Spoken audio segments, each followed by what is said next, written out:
3, nesse novo formato, para que a gente não possa perder o andamento das aulas da Escola Bíblica Dominical. Então, sem mais delongas, a lição de número 3 ela vai abordar sobre a travessia do Jordão. É muito importante você fazer as leituras do capítulo 3 e 4 de Josué, para que você possa ter mais facilidade para acompanhar a lição e o estudo do capítulo de Josué. Um dos objetivos da lição é entender que antes do milagre vem a preparação. Segundo, crer que Deus opera maravilhas. E terceiro, inspira-nos a deixar um legado aos nossos filhos. Então vamos estar abordando esses 3 objetivos aqui na lição de número 3. A verdade prática da lição diz o seguinte: os milagres que vivemos exaltam a Deus e devem ser contados aos nossos filhos.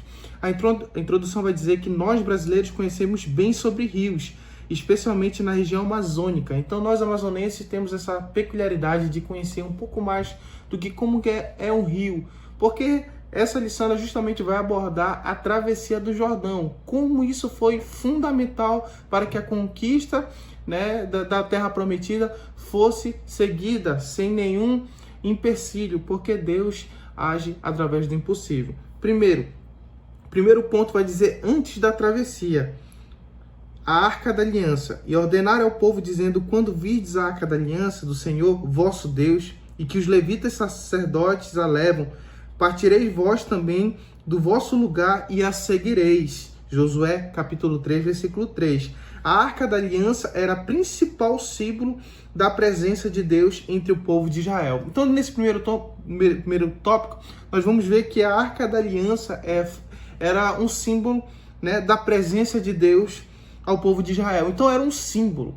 A Arca da Aliança simbolizava que Deus estava no meio do povo de Israel. Então, era importante a figura da arca, foi instituída por Moisés, através ali de vários mandamentos que o Senhor deu a ele, e eles confeccionaram da maneira que Deus havia passado para Moisés. Então por ela estar ali no meio do povo, justamente ela simbolizava a presença de Deus. Olha o ponto 2, importante, a santificação. Disse Josué também ao povo: santificai-vos, porque amanhã o Senhor fará maravilhas. O comentarista vai dizer que a ordem de Josué é inusitada. Santificai-vos. A lógica antes de uma empreitada militar seria instruir a tropa, afiar as espadas e lanças, checar todo o armamento, mas os caminhos de Deus não são os nossos. Olha que interessante. A primeira coisa que Josué fala ao povo é justamente buscar a santificação. Mas em meio a uma guerra, uma batalha, seria até, vamos dizer, contraditório Josué dizer isso. Só que para a gente que acredita em Deus, nós que somos cristãos, nós temos ferramentas totalmente diferentes das pessoas que não creem em Deus. E Josué, entendendo isso, ele pede para o povo se santificar, porque ele sabe que o espiritual iria refletir em milagres e conquistas terrenas. Então era muito importante que o povo estivesse ligado com Deus, se santificasse para que Deus olhasse e cumprisse todas as suas promessas, porque a gente não deve se acomodar. Se é promessa de Deus, mas nós, como os seres humanos, filhos dele, devemos fazer a nossa parte aqui na terra. Amém? Ponto 3. As instruções. Disse mais Josué: chegai-vos para cá e ouvi as palavras do Senhor vosso Deus. Olha o que o comentarista vai dizer. Josué era o porta-voz autorizado por Deus com o fito de chamar a atenção para aquilo que era essencial a respeito do milagre. Desse modo, o capitão expôs que a maravilha que estava para acontecer faria o povo saber que o Deus vivo estava no meio dele. Então, olha, as instruções elas tinham que ser seguidas. Deus trabalha através da obediência. E Josué, por estar ali sempre ao lado de Moisés, que foi o seu antecessor, ele sabia que Deus se agradava pela obediência. Então, assim como Deus passou as instruções para Josué, Josué também passava as instruções para o povo de Israel. E assim, o povo de Israel, para lograr êxito, deveria seguir corretamente e fielmente. Assim como nós também, na nossa vida, nós temos que seguir e obedecer a Deus para que também a gente seja bem sucedido, não só nos nossos planos terrenos, mas no âmbito espiritual. Amém? Então, o ponto 2, ele já vai falar sobre a travessia, né? Aqui os tópicos anteriores falou tudo que antecedeu a travessia, que foi o que a Arca da Aliança simbolizava, a santificação que o povo tinha que fazer, se aproximar de Deus, se santificar e as instruções, né? Tudo isso antecedeu a travessia. Agora nós vamos entrar no tópico que vai falar sobre a travessia propriamente dita. Ponto 1. O Jordão transbordava. Josué 3, versículo 15 vai dizer: e quando os que levavam a arca chegaram até o ponto e seus pés se molharam na borda das águas, porque o Jordão transbordava sobre todas as suas ribanceiras todos os dias da cega. Olha como é importante você fazer a leitura do capítulo 3 e do capítulo 4 antes de entrar, porque você fica atento a todas as informações, você não fica voando. Então, né, se você não fez a leitura, pause o vídeo, faça a leitura lá do capítulo 3 e 4 para que a gente vá comentando e você vá se ligando, né, aonde, em que ponto da passagem da leitura nós estamos. Então, o rio Jordão transbordava. Então isso, a leitura bíblica, ela vai te dar essa informação, que naquele momento do milagre, né, para o povo passar pelo Jordão, a gente tinha que entender que ali o rio Jordão, ele estava na sua cheia, né? O próprio livro vai trazer que eles estavam ali, né, em todas as suas ribanceiras, o rio ele estava transbordando. Então, o comentarista vai dizer que a informação que o Jordão dá estava que a estação de cheia destaca a amplitude do milagre. Fica muito claro que as águas pararam, viabilizando a travessia de milhões de pessoas. Durante a estação em que a travessia se deu, o rio estava em seu ponto mais alto e perigoso, com mais força na correnteza, chegando a inundar amplamente as margens. Foi o que eu disse, né? Essa informação que a Bíblia nos traz, ela vai nos dar, né, a informação, né, de que o milagre ele foi realmente muito grande, né? Ele vai nos dar a dimensão do que foi aquilo que Deus fez, porque o Rio Jordão estava ali no auge da sua cheia, e a gente vai ver que milhões de pessoas passaram por lá, bilhões de israelitas passaram pelo Rio Jordão. Olha o ponto 2, as águas pararam. Pararam-se as águas que vinham de cima, levantaram-se no montão muito longe da cidade de Adã. Isso está escrito em Josué 3,16. Ou seja, a gente vê que as águas, elas pararam, né? Elas pararam o seu fluxo. O rio parou e elas começaram a se amontoar, formando uma parede. Olha o que o comentarista vai dizer. As águas pararam e se amontoaram em uma parede. A Bíblia descreve que um trecho ficou seco para que o povo, né, bagagem e animais pudessem atravessar.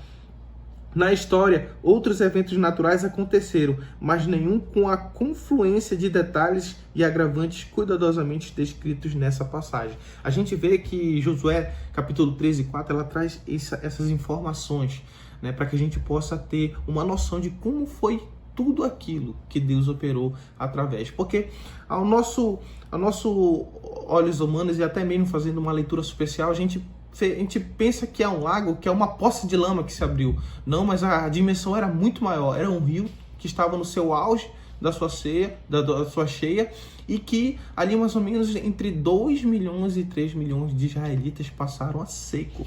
Isso é realmente impressionante. Olha o ponto 3, a travessia pelo poder de Deus.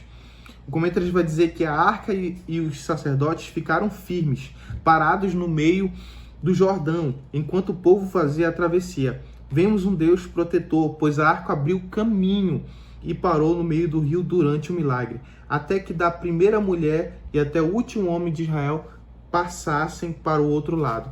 Era como se Deus estivesse dizendo que Ele próprio era a garantia de que o rio não se fecharia. Olha que interessante. A gente falou lá no início da aula que a arca simbolizava a presença de Deus. E a gente vê que quando o Jordão, né, realmente o fluxo de água se encerrou, montando aqui desse lado uma parede de água, o povo passou. Só que enquanto o povo passava, os sacerdotes, levitas, e juntamente com a arca, eles se posicionaram bem no meio do Jordão.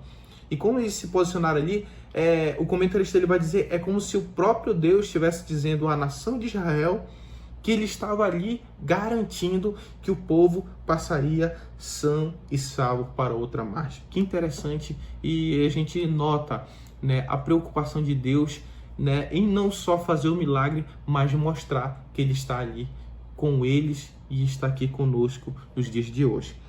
Vamos para o terceiro tópico, o último, após a travessia. A gente falou sobre antes da travessia, as informações durante a travessia, e agora a gente vai passar após a travessia. Memorial do Jordão. Né? Levantou-se Josué também 12 pedras no meio do Jordão, no lugar em que parados pousaram os pés os sacerdotes que levaram a Arca da Aliança, e ali estão até os dias de hoje. Josué capítulo 4, versículo 9. Olha o que o comentarista vai dizer. O também do 9º versículo desta seção sugere que 2 memoriais foram levantados, à vista do fato que, da narrativa, o papel da arca na travessia é destacado com tanta consistência. Não surpreende que o lugar exato em que pousaram os pés dos sacerdotes durante a travessia devesse também receber um memorial, né? Então a gente vê que após o milagre, Josué ele determina que cada uma representante da sua tribo pegasse uma pedra. E ele também faz um memorial ali no meio onde a arca estava, né, parada enquanto o povo passava. Josué pega 12 pedras e amontoa ali onde ficou a arca, justamente para que fosse um memorial. O que é um memorial? É trazer a memória, é algo que é construído para trazer a memória de algum milagre, de algum acontecimento. E foi com esse intuito que Josué faz, para que toda vez que os israelitas olhassem para aquele memorial, eles se lembrassem da bondade de Deus em deixar o povo passar pelo meio do Jordão com os pés a seco.